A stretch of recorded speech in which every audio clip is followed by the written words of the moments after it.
Aloha, everyone. Today is June 29th, 2016, exactly a month since the May 29th Star Stream's opening. And I won't go into a lot of detail for those of you who are not familiar with it. I have my videos on it. But very basically, this is when the three streams or cosmic fiber optic cables, so to speak, were connected from the three different points in the universe to the planet Earth, drawn through into the central sun atoma, coming out through Mount Uluru in Australia, and moving across the planet, connecting all the portals to be able to feed from the mother's milk, as Thoth calls it, of the Nutra universe, or what he calls the Atosic universe, the non-duality, that is our mother universe, this universe's mother universe. And in doing so, it's opened up the path now for us to be able, for the whole planet to be able to receive codes and signals and beautiful energies from the mother that we never have before, the mother universe. And so it's been going on for a month now. And I don't know about you, but I've been feeling a lot of energies working in that capacity, different ones, new energies, things happening on very micro levels and things happening on very macro levels as well. But today we're going to be talking about crystals because they do link to all of that. There's some new seedings coming in. And if you will recall from my videos on the star streams, there was an Andara crystal, a pure one, that was planted, seeded, or whatever you want to call it, in Mongolia very recently. At least one of the purposes was to allow this current, this energy of the star streams to come through and connect through that Andara on its way to the central sun atoma. And I say pure Andara because the Andarian crystal glass are simply hosts for the pure Andara crystal experience. So that's one crystal that's really working for us. I thought it would be nice to begin with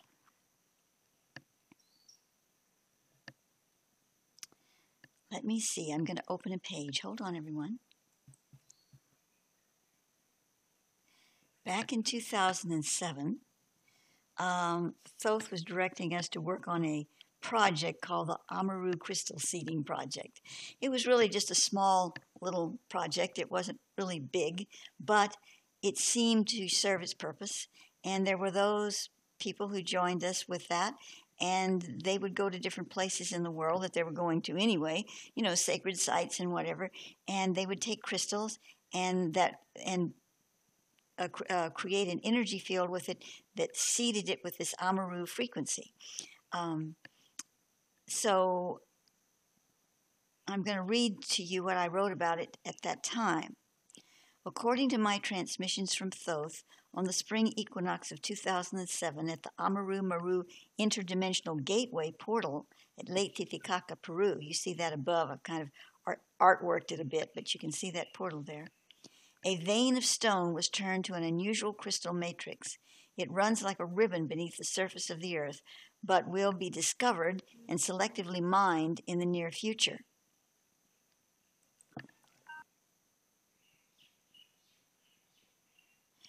This transformation took place between March 20th through the 23rd. However, it continues to transform subtly in frequency and will continue to do so for some time. Any piece of this crystal removed from this matrix will continue to transform as if it had never left the matrix. I am receiving now that this process is still ongoing. Also on March 20th, a gathering of elders met at Amaru-Maru for the purpose of bringing the prophecy into manifestation of the 500 years of spiritual light, when our current planetary transformation is especially important for all Americans, as it coincides with an Andean prophecy that predicts that the condor will fly with the eagle and peace will reign throughout the Americas again. Beneath Lake Titicaca, Thoth informed me years ago, is also one of his two retreats, the other being near Crestone, Colorado, in the San Luis Valley of Colorado. Well, I said Colorado twice, didn't I? Thoth is referring to this newly transformed crystal at Lake Titicaca, Rey del Sol, or King of the Sun. He states that one ancient translation of Amaru, Amhara, also means King of the Sun, with Meru, Mu-Ra, meaning Queen of the Sun. I asked him if there were any Queen of the Sun crystals, and he indicated to me that this would become present on the earth at a later time. Well, I'm feeling that I'm really getting the signal now from him as I speak, that the Queen of the Sun crystals are coming through this transmission from the Mother Universe. I'm going to look at that more carefully a little later, but I'm just saying that at this moment. These are phi crystals. All of these Amaru crystals are phi crystals of a higher caliber and were transformed with the aid of the matrix angels working with the earth souls in order for this world to receive the full measure of the phi frequency, preparing us for the new earth harmonic. Now, don't want to get too off on things, but let's look at phi crystals. Crystalline, etheric, geometric living essences streaming from the matrix beings as these angelic ones set the stage on earth for the receipt of the new earth hologram. These essences are the ambrosia of the cosmos that are already here in our planet and our DNA within the building blocks of our energy creation. However, the matrix bring us new forms of these crystalline geometries to take us to the next level of our evolution. The codes of the programs, the geometries of the execution into light forms. And there's a lot more on it, but we're not going to do that right now. However, I will say, whoops, I don't want to close the wrong window. Let's see if oops, I closed the wrong window. Here we are. No, that's not it either. Okay, I'll get it again. But anyway, the matrix, the phi gate that brings these crystallines in is Mount Waialeale here on Kauai. And that is the phi gate that brings the energies, their matrix energies in and unites them in purpose. So I'm going to just pause a moment and let me get that page back. Okay, here we are. The Amaru Crystal Seeding Project. Thoth requested that this project involve the charging of crystals to the Amaru crystal vein and bearing or placing these crystals in various locations around the globe. These charged crystals he calls the Amaru seed crystals. They will contain the phi codes of the mother vein. They will not be the same as the vein crystals, but will radiate a secondary frequency of that higher matrix. The purpose of this charging and seeding is to connect various points on the planet with the phi geometries of this extraordinary Amaru crystal vein, allowing the signal then to move out and be received in a specific pattern of human intent on the planet. In other words, it is our action, our intent, that is important. The crystals are a secondary yet certainly visible part of the plan. This is why, with few exceptions, each person who participates in this project is to follow their own guidance as to what crystals are selected to be charged and where they are to be placed or buried. As this process continues, a grid is formed out of the Amaru crystal vein. It will be a new and powerful crystalline grid for the planet that will eventually become the vibration of the DNA crystals of the new Earth frequencies. Now, as I'm reading this, Thoth is telling me now that vein is formed, not just because of the few handful of people that went and did what they did, although this was powerful and this was certainly good, it was part of the process. But, there's a lot more going on. There's always a lot more going on. But by various means, this new vein of Amaru crystal grid was formed. Okay, now let us continue with the 2007 writing here. How are the Amaru and seed crystals to be charged with the frequencies of the originals? There are various ways this could be accomplished, including simply holding a potential seed crystal and intending that it receive this charge. However, Thoth has guided me to create a template upon which to set crystals and a simple sequence to perform. this generates more consistency in the patterning of the energy transference and greater assurance that the crystals are indeed charged as they should be. Now, we're not this project as it stood then is complete, so we're not going to go on reading about it right now. However, I will say that I was just going to brush over this as a secondary thing. I had this other article I was going to read to you, which I would like to read to you, but it may be a separate video now. I'm not sure. We'll see. But as I started to go for it, that's when I said, oh, wait a minute. I'm going to bring up this page because Thoth just said, no, go here. This is the most important thing. The other's interesting, and I'm sure people will enjoy it, but this is what you need to read right now. So that's what I just did. And I know why now, because we are now to start working with the Queen of the Sun. The King of the Sun energy was brought into that grid, that new crystalline grid, that Amaru grid that formed. Now the Queen of the Sun comes in and her grid forms, and it's going to be in a different way, I think. So this is what I want to look at now, and this is where we're going, I think, with this particular video, where I didn't plan to go at all, didn't even know about it, not that we were going to do any Queen of the Sun thing. So I'm going to pause this video for a moment. Of course, it'll just be a flash in time for you. This is where our quantum entanglements untangle, and I'm going to go to Thoth and see what comes next, and then I will share it with you. So hold on.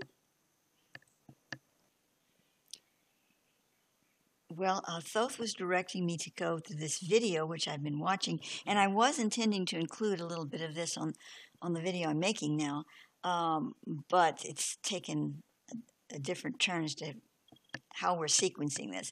So this is by Leela Hutchinson, who has contacted me in the past, but she's a really close friend of my dear friend Pamela Menton, who happens to be visiting me right now here in Kauai.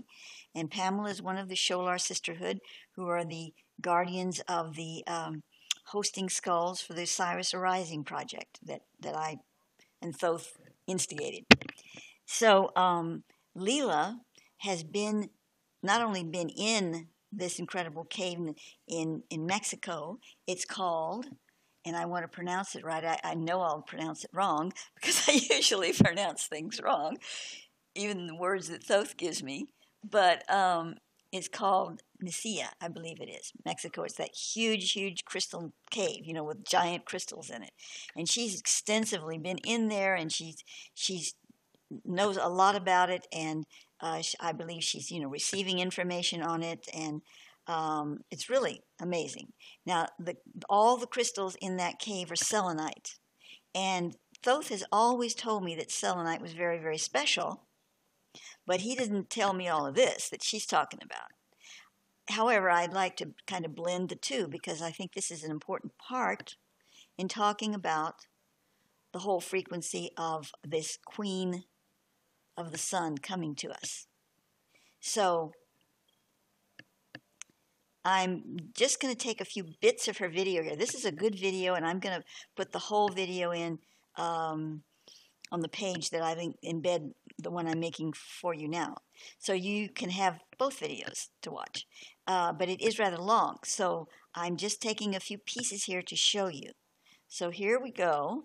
Okay, so I was born in El Paso, Texas.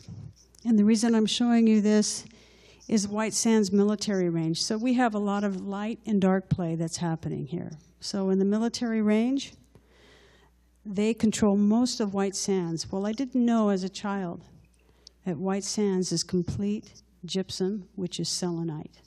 There's small granules of selenite to make those big dunes. And so you can see the grid line going north from El Paso and actually heading south right into Chihuahua, Mexico. Now, I'm going to pause for a moment to say that's another place that Thoth has targeted for many years is White Sands, New Mexico, as a spot for extreme transformational energies on the planet. So again, this really pinged me when I didn't realize it was made of selenite. Okay, let's keep going here. This is my hometown. And you can see these are the same kind of mountains where the selenite crystals are. This is the perfect environment, a very arid climate. This was McElligan's Canyon, and this is where I used to hike a lot as a child, and I fell in love with rocks. Okay, we're going to go just a moment. I want to skip over. 2001, I had my invitation, and I didn't put it together for a long time. Here is a current rendition of Saint Germain in Shasta, and you can see what he's holding. It's the tube torus. I wish I could remember the lady's name who created this. She's very special.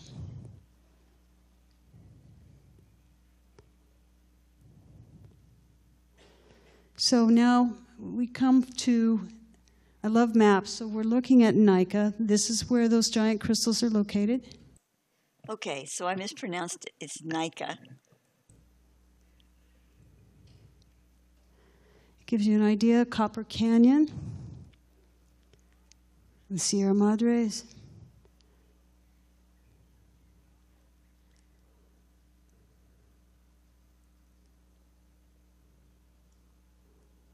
Okay, some other maps. And this is Copper Canyon. And this is, again, this is Tarahumara country.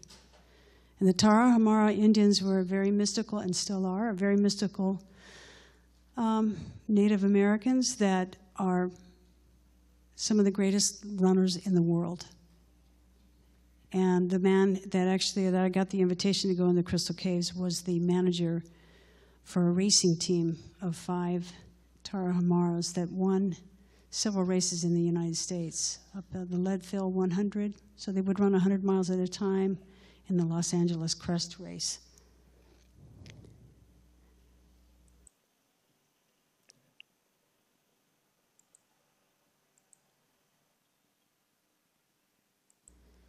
And those crystals are found within a 200-year-old working mine.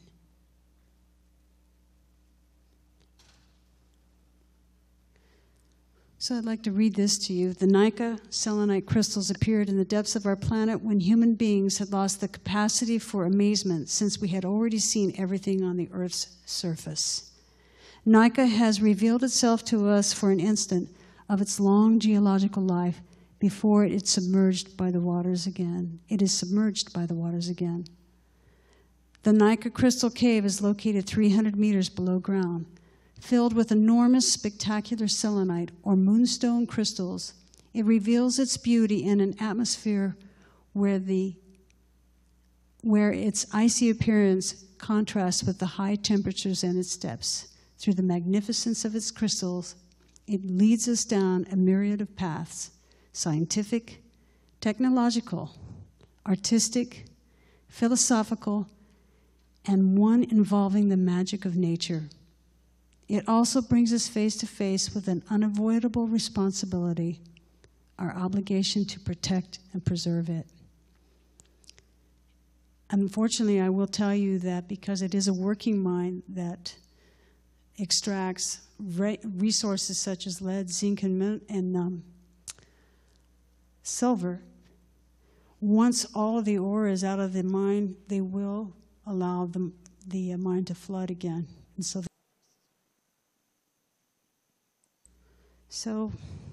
starting off on this journey,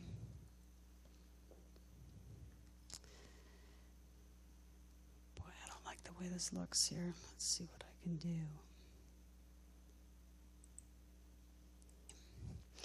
So, the way I started to see how the involvement of the selenite became in my life is I saw it as a crystal universe. And you can see the pylons. So I'm giving you an idea of the function of what selenite's like. You can see the sonar that's coming off at the points. And I had this rendition done by a young man in Australia that showed that the core of every planet has a crystalline structure. And so you can see from the galactic center there is like pulsar. And these are what the selenite crystals are receiving from deep space.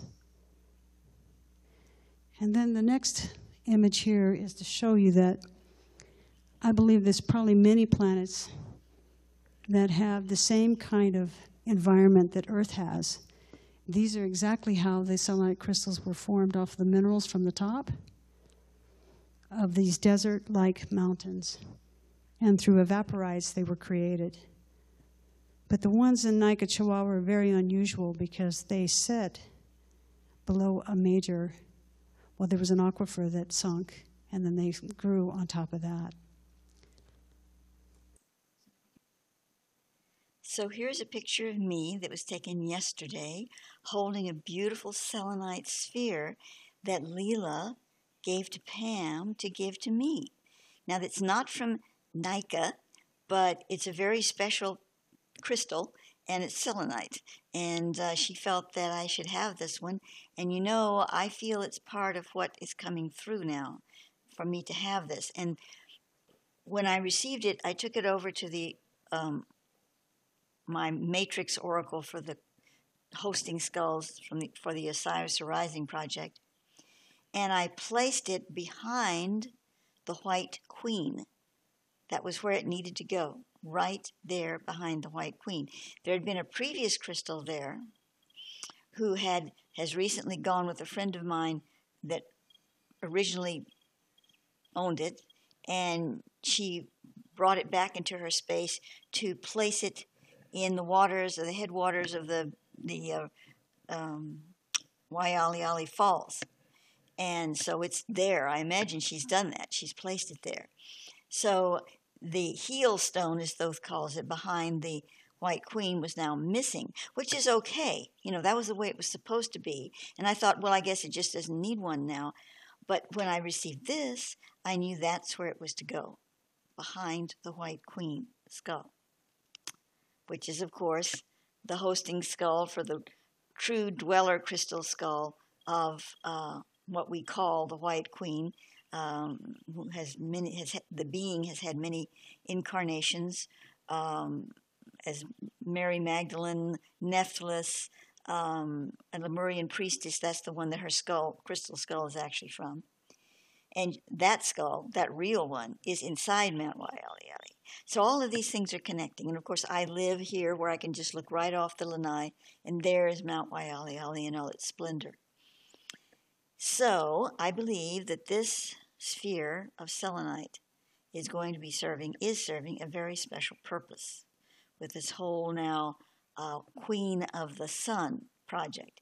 And I'm being shown that the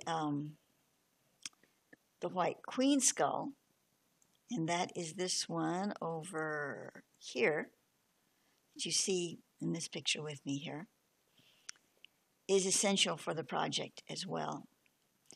And so the sphere of selenite linking to the White Queen crystal skull. The queen is not selenite. It's probably a quartz, but it's very much the consistency, the coloration in a way of selenite.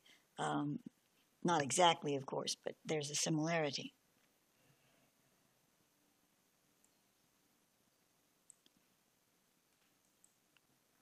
So now Thoth is directing me to something else I'd been saving for like its own little video, but he wants me to place this in here. So I'm going to snatch that, open it up, and we'll look at it.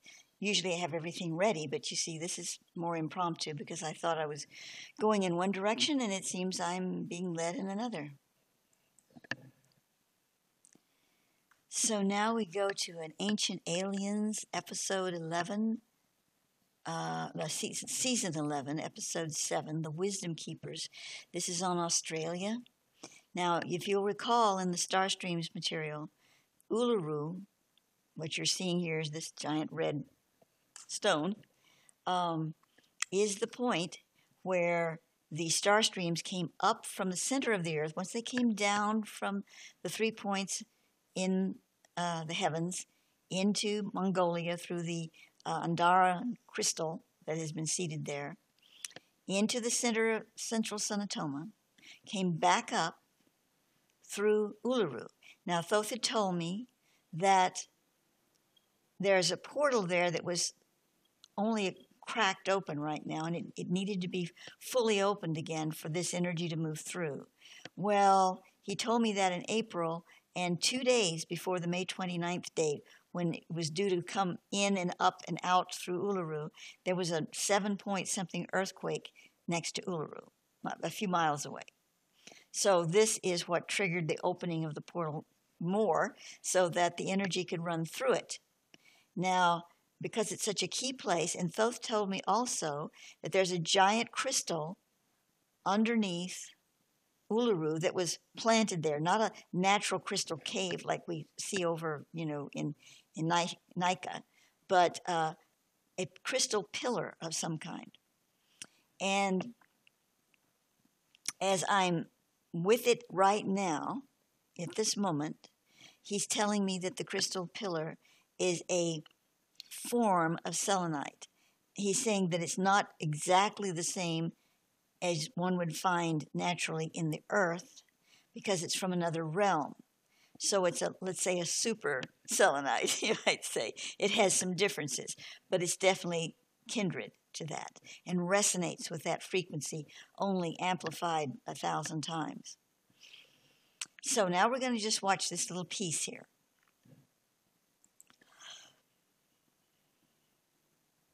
I'm keeping the screen small because if I enlarge it for you to see the video better, you actually won't. It makes it fuzzy on videoing the video. So here we go. Uluru Rock, also known as Ayers Rock, is located nearly in the center of the continent, over 1,200 miles from the nearest major Australian city.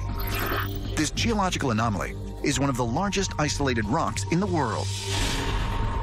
It is over 2 miles long and rises over 1,100 feet. It is, in fact, the exposed tip of a huge vertical slab of rock that continues below the surface for 3 miles. It is a huge sedimentary boulder that's gigantic, sitting there in the middle of the desert. And geologists cannot really explain how Ayers Rock came to be. It's almost as if it was lifted up from somewhere else and brought to the center of the continent and then just dumped there. Okay. Now, I hadn't seen this video was posted on the Osiris Arising Facebook by Donna Evans of Australia, who is also one of our Sholar sister guardians of skulls. And she lives in Australia. Yes, I said that. And so I just found this there yesterday, I believe it was. I have not heard this before about it being like dropped there. But this makes perfect sense because of what I saw when Thoth showed me underneath it. And the whole layout of this cavern, like, it wasn't even a cavern. It was like somebody rolled out a template, like you roll out a rug or something, and on it pops up this crystal pillar. And yes, there has to be some space for it to be in there, but it's not like a cavern.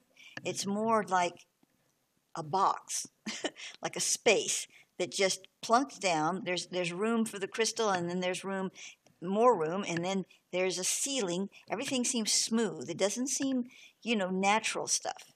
And then, beyond that ceiling is the rock, or maybe the bottom of the rock is the ceiling, but it looked very smooth. So that's what I saw. And now I'm seeing this video, just yesterday, and it's all coming together. So we'll watch some more now. For the indigenous population, Uluru is one of their most sacred sites and a place of pilgrimage. They consider it the navel of the earth. There's a reason you never thought about Commercial. Navel of the earth. For the Aboriginal cosmologies, a lot of times the landscape itself is sort of like the Bible and heaven rolled into one. So in places like Uluru, Ayers Rock, this rock has great significance because they built this into their cultural memories of when the world was formed by sky spirits coming to Earth. The creation stories at Uluru Rock are primarily associated with the rainbow serpent. This divine being is said to have come out of the sky at the beginning of time and held in its belly all of creation. including the first human beings. The rainbow serpent we call Guria, and the rainbow serpent is related to all Aboriginal nations right across Australia. And it connects us all as Aboriginal people because it was regarded as a very sacred symbol of creation.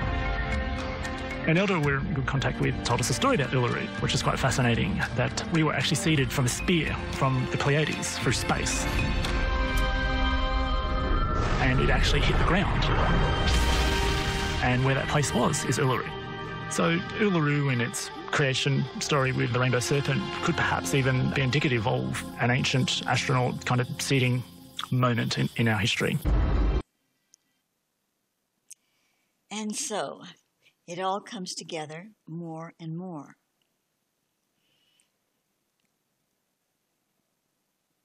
So the components we have thus far are the Amaru veins of crystal in the earth. The new one, the new vein that formed with the crystal seeding and other factors in 2007. And now we're looking at, we're also looking at the Amaru-Maru portal there over in Lake Titicaca, that famous doorway that many have had experiences there that were just incredible. And we're looking at Uluru. Now, Uluru's job isn't finished yet in this picture. Well, certainly it's not, because it's a major place on the planet. But in this particular, it contains this giant super selenite pillar beneath it. And we have the Nika caves in Mexico, which incidentally, this is the part I left out, but in the 2007 transmissions, I received that the Nika crystals, I didn't even know they were selenite, or if I did, I've forgotten it, but they are part of the true Amaru vein, not the new one, but the older one, So they are Amaru crystals, which means they're also Phi crystals, because they have to be Phi crystals in order to be Amaru. Gets a little confusing, but the point is that these are generational seeding crystals for the new Earth star pure gem body. We're all crystalline beings. We have crystals in our DNA, and those crystalline forms are in the process of working their way into the pure gem format. They're unfolding to the programs that they already have inherent in their structure to create the pure gem body.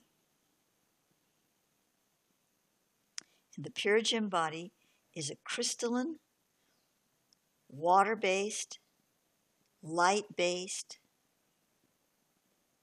experience.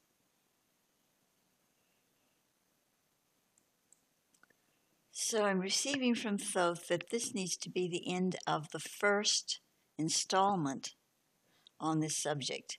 Like the Star Streaming series, this will be a series on this particular, I guess we're going to call it Queen of the Sun. And it will be a continued free viewing episodes. Things that are of this nature, I feel, are too important to not place out publicly. Or at least that's my feeling. We all have what we think are important. So that's my subjective impression that it's important. But to me it is. And so I'm going to be releasing these on free viewing. And so I will continue, and thank you all for listening. Aloha.